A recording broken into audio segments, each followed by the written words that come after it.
अवधूत चिंतन श्री गुरुदेव दत्त श्री स्वामी समर्थ महाराज की जय. श्री स्वामी समर्थ सर्व ताई आणि दादांना तुमचं सर्वांचं स्वामी समर्थ माझी आई या चॅनलमध्ये स्वागत आहे. आजचा दिवस स्वामी महाराजांच्या कृपेने तुमचा सुखाचा आणि आनंदाचा जावो हीच स्वामीचरणी प्रार्थना करून आजच्या व्हिडिओला सुरुवात करूया.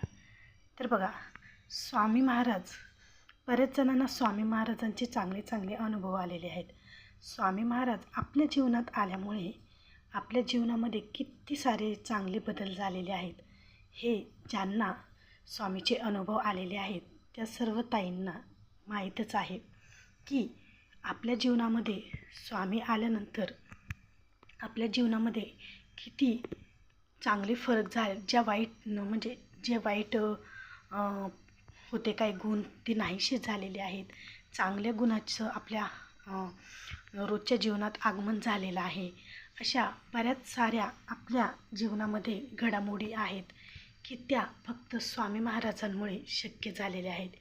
की आपल्या ज्या जीवनातील वाईट साईड गोष्टी आहेत तर त्या नाहीशा झालेल्या आहेत. आता बरेच जण स्वामींचे गुरुवार करत असतात किंवा पारायण करत असतात. तर ते का करतात की त्यांना स्वामींची प्रचिती आलेली असते, स्वामींचा अनुभव आलेला असतो आणि स्वामींनी त्यांना आशीर्वाद पण दिलेला असतो. कारण त्यांची श्रद्धा ही स्वामींवर आहे, त्यांचा विश्वास आहे स्वामींवर की स्वामी कधी ना कधी एक ना एक दिवस अशक्य गोष्टही शक्य करतील असं प्रत्येकाला वाटत असतं. तर आपल्या जीवनातील ज्या काही अडचणी आहेत, जे काही संकटे आहेत तर ते नाहीशी होतात ते फक्त स्वामी माऊलीच्या सेवेने. आता बघा, बऱ्याच वेळेस काय होतं की प्रत्येकाच्या जीवनामध्ये असं होतं की बऱ्याच जणांचे जीवनात काय होतं की फक्त श्री स्वामी समर्थ नामस्मरण पण केलं तर त्यांना स्वामी पावतात आणि खूप सारे अनुभव त्यांना देतात आणि त्यांचं रक्षण करतात, कठीण परिस्थितीतून त्यांना बाहेर काढतात. तर बऱ्याच जणांना वाटतं की हे स्वामी महाराजांची कोणतीच सेवा करत नाहीत तरी पण स्वामी महाराज ह्यांना पावतात असं बऱ्याच जणांना वाटत असतं. पण त्याचं नेमकं कारण काय असतं, कशामुळे स्वामी महाराज, आपण बरेच जण काय करतात की खूप सारे पारायण करतात, खूप सारे व्रत करतात, खूप सारे गुरुवार करतात, पण त्यांना स्वामी महाराजांचे असे अनुभव येतच नाहीत. की ते अनुभव का येत नाहीत असं आपण एका विचारात पडत असतो की आपण एवढी स्वामी महाराजांची सेवा करतो पण अनुभव का येत नाहीत. तर त्याचंही एक कारण आहे. तर अशा 5 लोकांना अनुभव येत नसतात. तर ती अशी 5 लोकं कोणती आहेत आणि कोणत्या कारणामुळे अनुभव येत नाहीत, स्वामी महाराज का त्यांना प्रचिती देत नाहीत. त्याचबरोबर आपण कोणतीही सेवा करू तर त्या सेवा करताना आपल्या मनात श्रद्धाही तितकीच पाहिजे, विश्वासही तितकाच पाहिजे. बघा, आपण सुरुवातीला आपल्याला कोणत्याच सेवेबद्दल माहिती नसते, पण हळूहळू ज्यावेळेस आपण स्वामींची सेवा करायला लागतो तर त्यावेळेस आपल्या मनामध्ये एक वेगळी गोडी निर्माण होते स्वामी महाराजांबद्दल, त्यांच्या सेवेबद्दल. आणि आपण ती सेवा त्यांची श्रद्धेने आणि खूप मनाने स्वामींना एकदम आतुरतेने हाक मारून सेवा करत असतो. तर स्वामी आपली ती सेवा मानून घेत असतात आणि आपल्या त्या सेवेला ते फळ पण देत असतात. तर बघा, आता बऱ्याच वेळेस प्रत्येकाच्या घरात स्वामी महाराजांचा फोटो, मूर्ती असतेच. तर आपण आता काय होतं की फोटो, मूर्ती असते पण कोणाकडून सेवा होत असते किंवा कोणाकडून होत नाही. ज्याची त्याची इच्छा. कोणाला स्वामी महाराजांची सेवा करायला आवडतं, कोणाला आवडत नाही. आता प्रत्येकाचे वेगवेगळे विचार असतात. त्याच्यानुसार ज्यांना सेवा करायची असते तर ते सेवा करतात किंवा फक्त स्वामींचं नामस्मरण पण करतात. स्वामींचं नामस्मरण केलं तरी पण स्वामी त्यांच्या सर्व काही इच्छा पूर्ण करतात. त्यांना लवकर अनुभव येतात, त्यांना लवकर स्वामींची प्रचिती येते. तर ती कशामुळे, तर असे कोणते गुण त्यांच्यामध्ये असतात की त्यांना स्वामी लवकर प्रचिती देतात. आणि जे खूप पारायण करतात, खूप व्रतवैकल्य करतात, पण त्यांना अनुभव येत नाहीत, प्रचिती येत नाही. तर अशा कोणत्या लोकांना स्वामी महाराजांचे अनुभव येत नाहीत, अशी ती 5 व्यक्ती कोणती आहेत ते आज आपण जाणून घेणार आहोत. तर बघा, सगळ्यात आधी जो गोरगरिबांना दानधर्म करत नाही त्याला स्वामी महाराज कधीच पावत नाहीत. आता बघा, आपण कुठेही मंदिरात जाऊ, कुठेही जाऊ, आपण काय करतो, स्वामी महाराजांना किंवा कोणत्याही मंदिरात जाऊ, आपण तिथे दानधर्म करतो. पण आपल्या मनात ते दानधर्म केल्यानंतरसुद्धा मन आपलं कुठंतरी हे होत असतं की माझे एवढे पैसे गेले, माझं असं झालं. तर त्या दान करणाऱ्याचा काहीही अर्थ राहत नाही. तुमचं मनच मोकळं नाही तर तुम्हाला स्वामी महाराज कसे पावतील. त्याचबरोबर कोणतीही सेवा करताना तुम्ही फक्त स्वतःसाठी न करता सर्व परिवारासाठी करायची. की प्रत्येक वेळेस स्वार्थीपणाने स्वतःसाठी देवाकडे काहीही मागायचं नाही. सर्व आपल्या परिवारासाठी, आपल्यासाठी, आपल्या मुलांसाठी, सर्वांसाठी आपण मागायचं आहे. आणि त्याचबरोबर आपला स्वतःचा विचार न करता आपण इतरांचा पण विचार करायचा आहे. तरच तुम्हाला स्वामी महाराज पावतात. आणि तुम्ही भलेही कितीही पारायण करा, पण एक पारायण कमी करा. आणि जर तुम्ही दानधर्म करा, ज्यांना गरज आहे त्यांना मदत करा, तर बघा स्वामी महाराज तुम्हाला नक्कीच पावतील. त्याचबरोबर दुसरं कारण म्हणजे बघा, ज्या घरात आईवडिलांचा अपमान होतो, अनादर होतो, ज्या घरात आईवडिलांना वेगळी वागणूक दिली जाते, अशा घरात स्वामी महाराज कधीच राहत नसतात.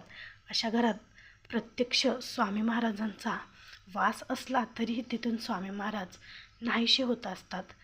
तर का, तर बघा, एखाद्या वेळेस तुम्ही देवाच्या पाया नाही पडलात तरी चालेल, पण दररोज तुम्ही आईवडिलांच्या पाया पडा.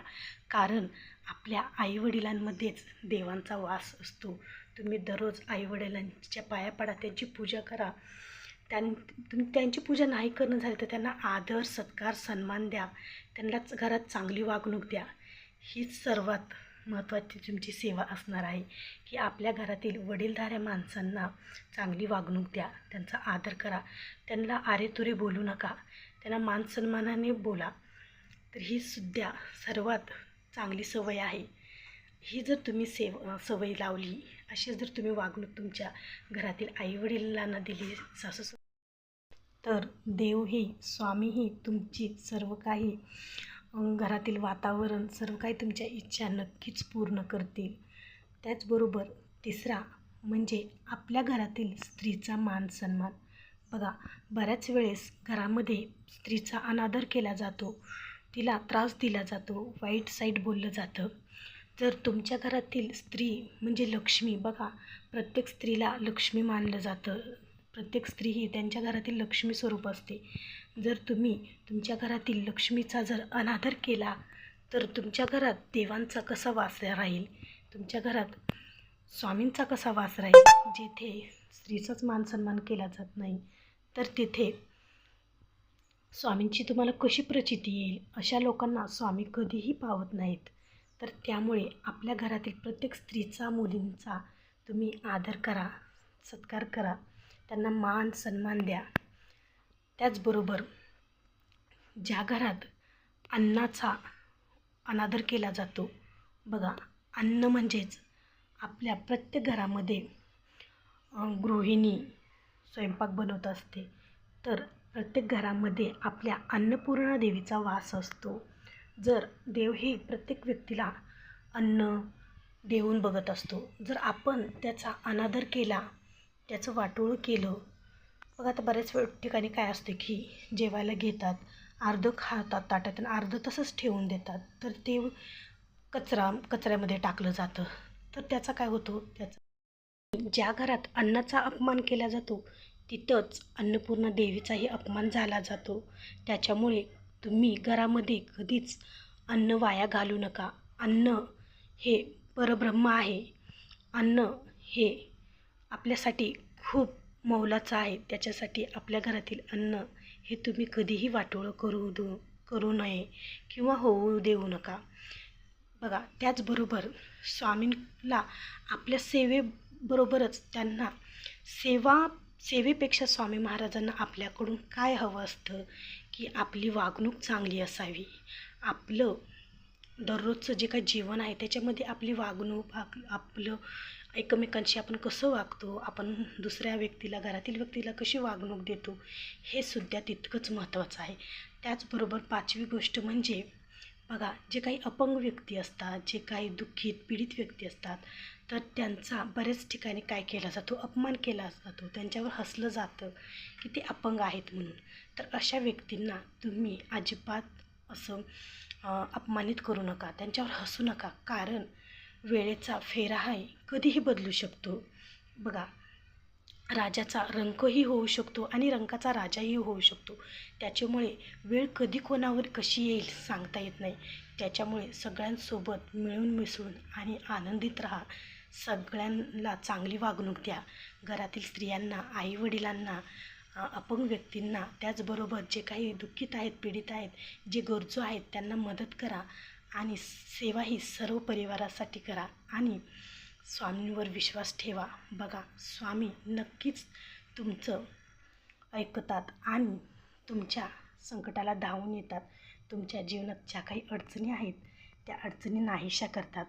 फक्त स्वामींच्या सेवेसोबतच तुम्हाला स्वामींवर विश्वास आणि श्रद्धा बी असायला तितकंच महत्त्व असतं. त्यामुळे स्वामींची सेवा ही मनोभावातून करा आणि विश्वास ठेवा. एक ना एक दिवस तुमचेही दिवस बदलतील. अशक्य गोष्ट ही स्वामी महाराज शक्य करतील. फक्त स्वामी महाराजवरचा हा विश्वास कधीच डगमगू देऊ नका. चला तर, श्री स्वामी समर्थ सर्वांना.